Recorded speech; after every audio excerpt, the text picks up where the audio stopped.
1941, a state of war.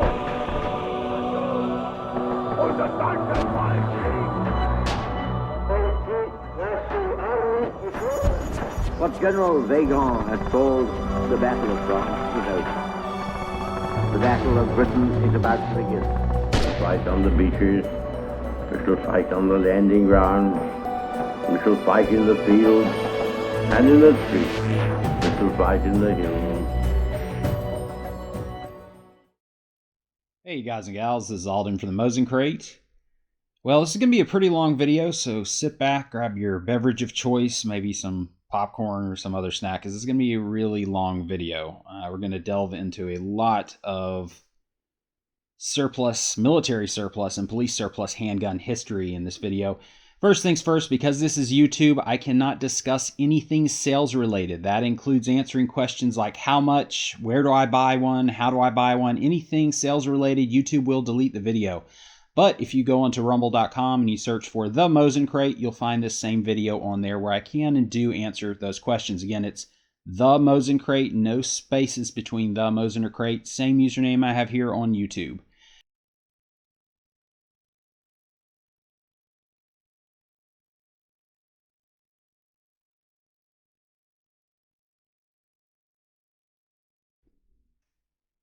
So to start this review video off, we've got the tried and true FN Browning High Power. So the first two are going to be internal extractor thumbprint models, so very early, probably early 1950s. You can see the internal extractor versus external extractor in later models. This is called a thumbprint because, well, you've got a little thumbprint there on the slide. Import marking on this one, and all of the high powers except for one is going to be on the heel. These are all 9mm. These first two, again, probably early 1950s, maybe late 40s, somewhere in there. This one has a little more wear on it.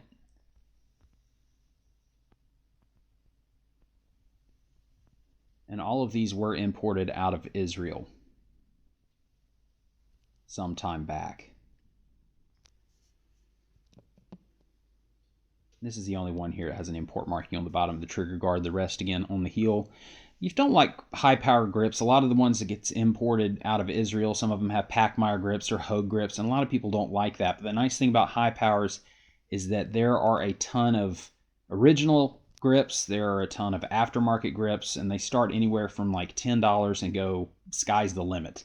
And it's pretty much just a screw on either side, and you can swap them out. So, you know, if you find a high power and you don't like the grips on it, maybe you want wood grips, or you prefer the black polymer grips, or even the Hogue, rubber Hogue grips, it's really economical and easy to swap those out.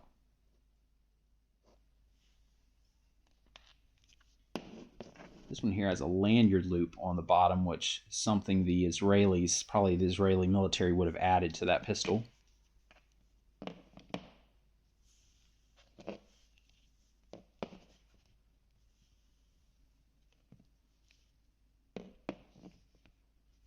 And something I really like about all the pistols in this review video is the person that got this collection together over time. They spent a lot of time picking out the nicer things, so you pretty much won't find anything in bad shape in here except for maybe a couple of the Astras, which we'll get to later. But continuing on, we have some SIG P228s on top. I guess you'd consider this one a dual tone. Satin slide with a more of a silver finish frame. Import marking on these is going to be on the bottom of the trigger guard. Both of those are in 9mm. And then we have the P226 pistols in 9mm. A lot of these are West German made and marked. This one here being the exception. This one is German made, but probably post reunification in Germany.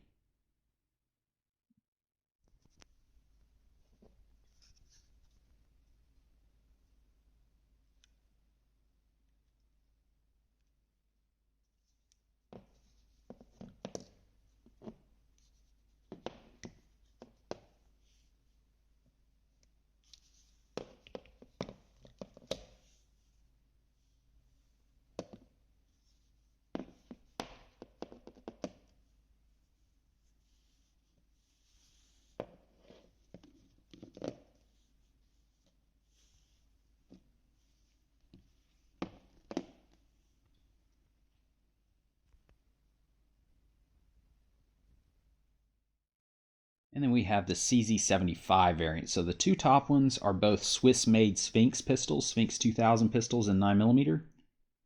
Import markings on those is going to be on the bottom of the trigger guard. These are extremely collectible and unfortunately extremely expensive pistols. I'd say both of those are closer to shooter grade. I mean, they look nice, but they're not the nicest ones I've seen, but still, you don't see them too often. And then we have a few different Jericho 941F pistols. So these are the full size. You can see this one here is Philippine National Police marked. So these are pretty much an Israeli CZ75, more or less.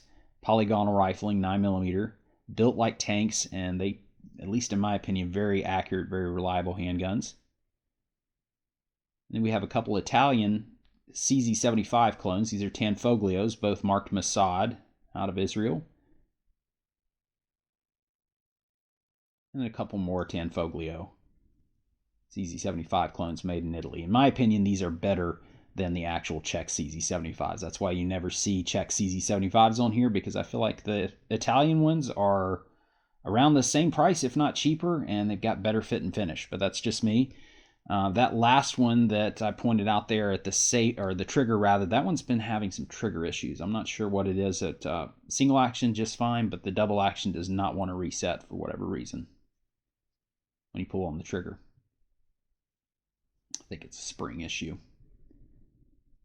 But yeah, that's what I like about these, is that bluing. You don't get that with most of the early Czech CZ75s, absolutely, but the later ones, it kind of went to that enamel finish, which just flakes off and just looks ugly anytime you get any wear on it whatsoever. So this next group, these both are double stack 1911-ish things. They're both Bull pistols, but this one is marked for Springfield Armory. But as you notice, it says Springfield, Israel, because most of these are Israeli 1911s. Those are the two nicest ones I've ever seen get imported. Then we have a Keltec PMR 30.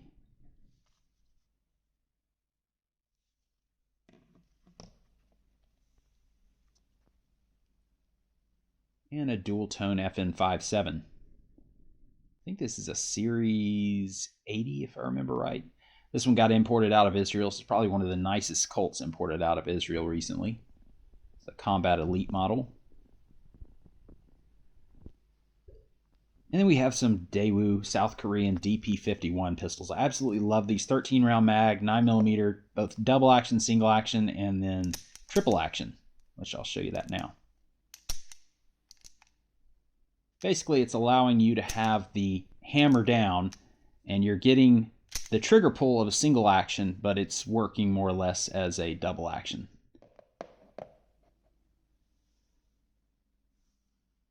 This one doesn't have a magazine for whatever reason. Mags aren't that cheap for them. They're anywhere from 30 to 50 bucks. So they're not that cheap, but they are out there. And then we have an H&K VP70, if I remember right. This is probably the ugliest gun I've ever had on the channel. Actually, I'm going to go ahead and say it. It is the ugliest gun I've ever had on the channel. If you're an HK collector, this is something you absolutely want. Not something I would want. It looks like something that came out of Planet of the Apes. It is a butt ugly gun, but if you're an HK collector, absolutely. And then that last one was an Italian Bernardelli pistol in 9mm. Let's see.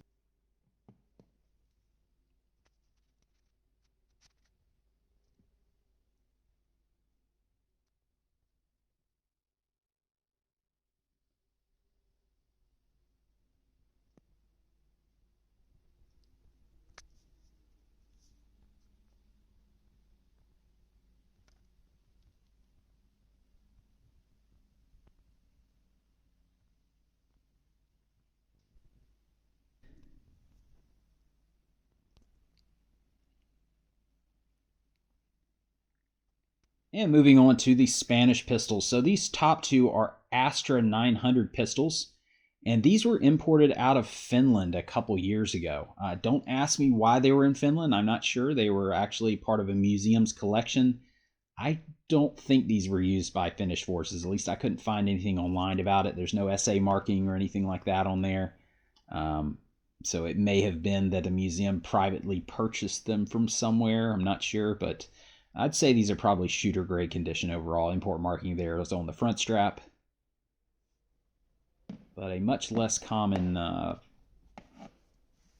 stocked pistol. Obviously, I don't have the stock for these, than you would see with maybe a C96 broom handle Mauser.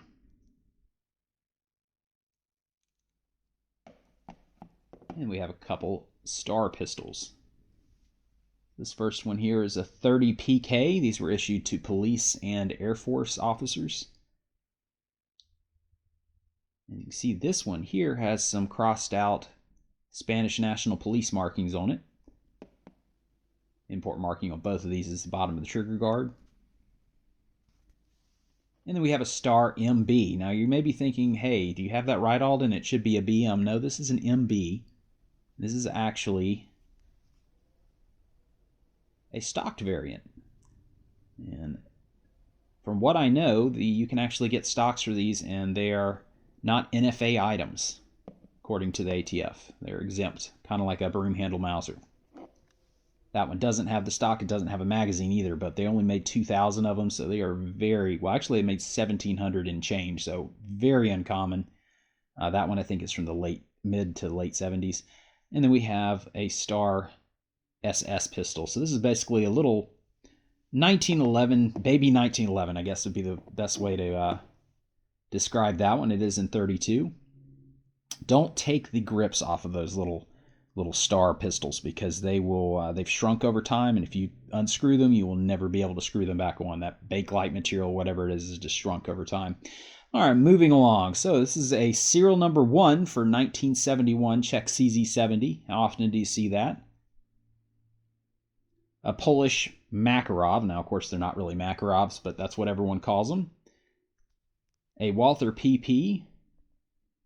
This one's in really nice shape, from 1965, it looks like, by the barrel date.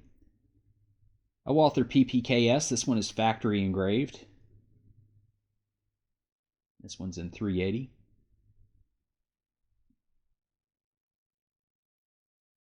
I think this is a MAB pistol, if I remember right. I'm not exactly sure what model. It's a little French pistol. We'll get back to that one in a second. Then we have what probably is a bring-back World War II P08 Luger. This one's been fully chromed. All the numbers, at least on the exterior, I haven't taken apart, are matching, including the magazine. We'll show you the front here on the frame and barrel. It's got some weird Viking grips on it of some sort. At least it looks like it's bone with some kind of Viking symbol on there, and then a woman swimming or something on top. And a Yugoslavian Tokarev. This is a 7.62 by 25 Tokarev. Crest on top. The nice thing about this one is you swap out that trigger with an original trigger, and you have a Tokarev that doesn't have one of those ugly added import safeties on the frame. Post-war P38, and then a Czech CZ52. 1971 date there. It was actually in pretty nice shape. They're not very comfortable handguns, but they are pretty inexpensive usually when they don't have something weird about them, like a early serial number like that. Import marking on the bottom of the frame.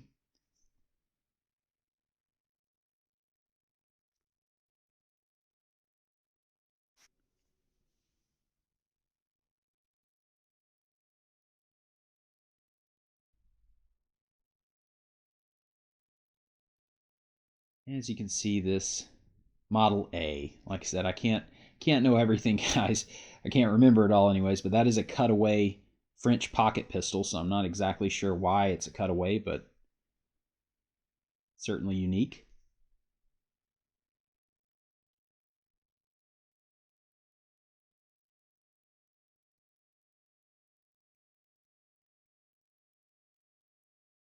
And then one last cool thing here. This is a World War I Colt 1917 revolver. So it's in 45 ACP. Got the Colt symbol there.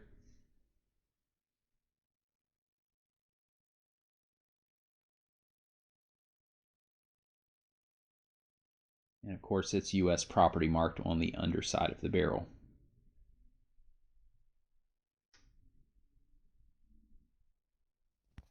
Try to move this out of the way so you can see the serial number here. Now there's two serial numbers on these. There's a serial number that the U.S. Army, I believe, applied on the bottom on the heel there, and that's the one people date them off. And then there's the Colt assembly number, I think, on the inside. If I were to open the cylinder, which I did not do in this footage. Got your clips there, an original handbook. It looks like it's as old as the revolver. Got a really nice holster.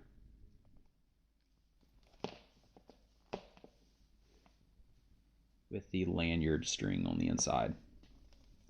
Lanyard core. And this is a 1917 dated holster, which is pretty cool. It's a really nice holster. And that's one of the ones that came in on consignment. Otherwise, I would be pilfering that holster for myself. But that's going to do it for this video, guys. Thanks so much for watching. Click that subscribe button because I'm going to have more cool movies, guys, more reviews coming up here soon.